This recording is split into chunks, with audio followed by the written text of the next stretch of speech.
Hello everyone, welcome to the Jewish Week Online. We're here at the Shaare Zedek Medical Center Gala in New York City. This unique hospital in Israel blends technology and Jewish values. Let's say, your hospital is truly unique and helping really anybody with any ailment, but still having the essence of Judaism. And on top of that, using technology like never before. Tell us a little bit about how you do it. Well, Shaare Zedek today is one of the larger hospitals in the state of Israel, definitely in Jerusalem. It's the only major medical center located in the center of the city of Jerusalem. And it's true that for 110 years, I think we serve as living proof that high-tech medicine does not have to go hand in hand with estrangement for patients and with technical care of patients. Actually, our banner is that we try to preserve the humane, personalized care together with utilizing the latest technology of medicine. What helps us is tradition, picking our heads of departments and senior nurses in a way that emphasizes Menschlichkeit, personality, no less than professionalism. And I believe that tradition and this approach of picking our personnel is the secret. And with technology comes a lot of opportunities. Tell us a little bit how you're using technology in your hospital. Well, it really runs from diagnostic imaging, where we only recently introduced 2 state-of-the-art MRI machines, of course the latest generation CAT scanner, ultrasound and so on. And it goes on to forefront research. Shaare Zedek is one of few hospitals in Israel, and actually the most advanced in that, for instance, utilizing PGD technique, which stands for pre-implantation genetic diagnosis. It's a very strong genetics department that enables couples with children affected with a monogenic disease like cystic fibrosis at home to prevent the birth of these children. And all this is done, within the frame of Jewish law, approved by everybody. So it really represents the state-of-the-art medicine and medical technology together with our ancient, well-respected Jewish law. And when we think about Jewish law, it's a very big subject, especially when you're trying to implement that in a hospital. How do you use even medical ethics and Jewish law together? Well, actually modern medicine brings to our doorstep ethical dilemmas of the highest order. And that's true for every physician and nurse around the world. That's what we have to cope with medical technology, from stem cell research through the approach to the very low birth weight baby, the 1-pound baby, and going over to transplantations and the other ethical issues to end-of-life issues. Now, when you do the proper research, and I'm talking about medical halachic research, our ancient Jewish law, after the proper research, has answers to all these problems. We have a special institute, the Schlesinger Institute, named after one of my predecessors in running the hospital, Professor Falk Schlesinger of blessed memory. And in this institute, the Schlesinger Institute, the best researchers, most of them are physicians and Jewish scholars, do research in order to supply the Jewish response to these ethical dilemmas that every physician around the world copes with. And another unique part about this hospital is that nobody gets turned away. If they're Arab, Israeli, can you share with us a short story of how you've impacted someone's life?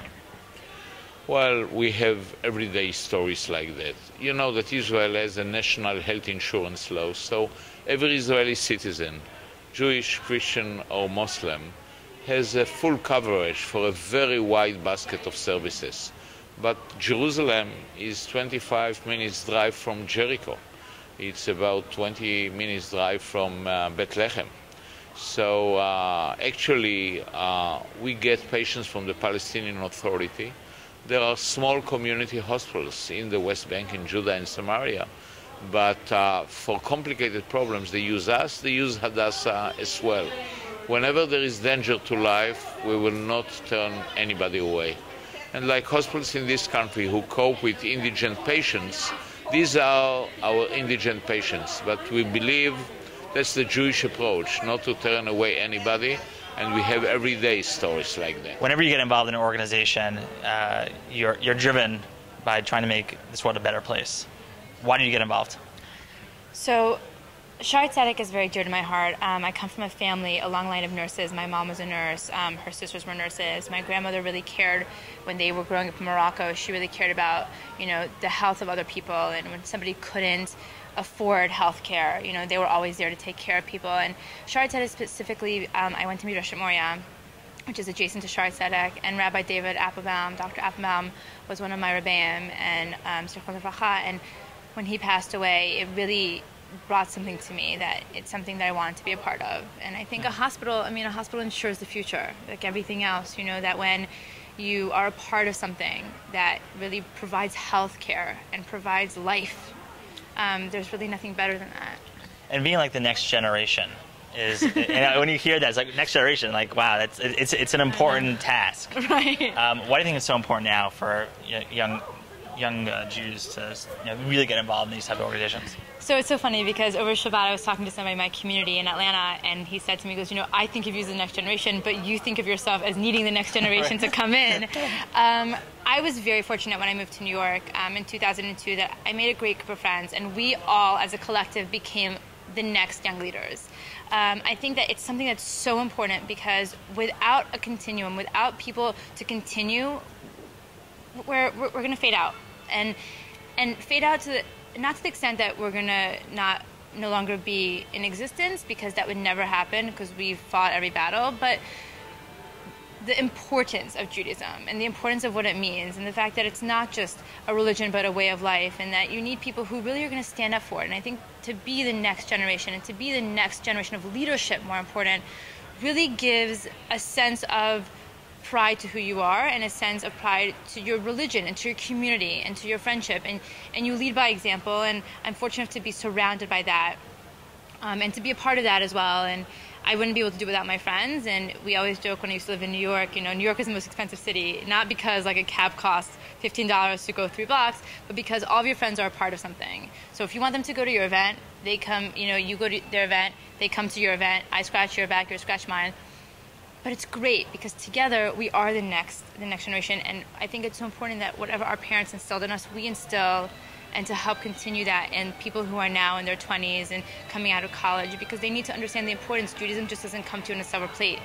We're so small that we really have to fight to survive, and we are the reason why we survive. And as a leader in technology in hospitals, what's something that you find unique about your hospital? If we talk about technology, this is probably one of the most modern hospitals that you will find. I will tell you a short story. When Dr. Applebaum, who died in the explosion in Jerusalem, who was the head of the emergency room operations of Shaare Zedek, came to the United States. In my office, he opened his laptop, and he was able to see what care every patient in the emergency room is getting minute by minute. He was able to see how long they're in the emergency room, what care they got remotely from United States. So the technology deployed, the systems deployed in the hospital are second to none. As you can see, Shaare Zedek Medical Center in Israel is transforming the lives of hundreds and thousands of individuals in Israel. This is Arwen Herman, and thank you for watching.